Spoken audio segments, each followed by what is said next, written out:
The most important turning points that caused migration from the developing world to the developed world were decolonization, the war on drugs, and civil war or unrest.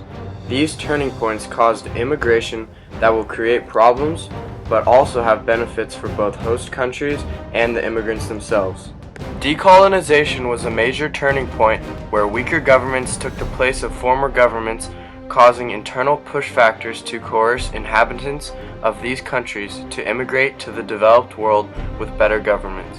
For example, once Britain decolonized India, there was no experience of a good government, and as a result, Indian Muslims and Hindus did not get along. This caused the Indian Muslims to immigrate out of India to Pakistan. A second example is the Middle East. Once France and Britain decolonized the Middle East, countries were fragmented due to the dividing done by France and Britain. This caused them to make unstable governments with dictators. Eventually, this caused people to want to move out of their countries because they needed to find work in an economy governed by a more stable government. These immigrants who needed to find work eventually helped the economies of their new countries, but it was hard for them to assimilate into a whole new culture. The next major turning point is the war on drugs. The war on drugs caused migration in the sense that it took away opportunities from rural farmers in their country. The war on drugs was fueled by the developed countries giving aid to countries struggling with drug cartels. However, the government did not only fight the cartels. Amidst this civil strife, farmers could not sell enough agriculture, so they switched to the cocoa bean in order to survive. The government would then kill the fields using pesticides, and the farmers would have nothing to support themselves. This caused rural workers to move to cities to find jobs and then move to developed countries. Since these cities were overcrowded and the wages weren't high, workers would migrate to a developed country for more opportunities. At the developed country, they could work to support themselves financially. The war on drugs forced rural farmers out of their farms and into cities, and developed nations by limiting opportunities of work. The third major turning point was civil wars and unrest. Civil wars and unrest caused migration because refugees were fleeing the violence and looking for new opportunities to support themselves. The conflict in Syria has created a huge number of displaced refugees.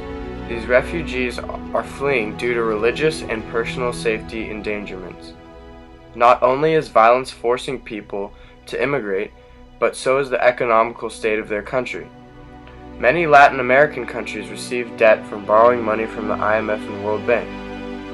After the dictators took on this debt, they left the country unable to provide government services for the poor. This forces the lower class, who relied on these services, to move in order to gain these services from developed countries. Furthermore, the mass production of the developing countries, along with the lack of government programs, would not be able to support themselves by continuing their agricultural work. Civil wars and unrest caused people to migrate due to the lack of opportunities and aid, and the survival of oneself in times of conflict. Post-World War II migration is similar to the migration caused by the Black Death. Somewhat similar to the way decolonization displaced people from their country, the deaths of aristocrats and vassals due to the plague allowed serfs in Western Europe to move freely to find work, which was often in cities. The massive population decrease caused wages to soar so high the agricultural industry became weak, causing more people to migrate to cities. This movement is similar to the way developing countries allowed companies to weaken local farmers, forcing farmers to move to the cities to find work.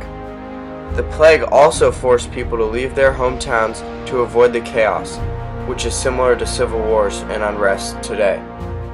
By avoiding the chaos, they were unintentionally spreading the disease, but causing migration nonetheless.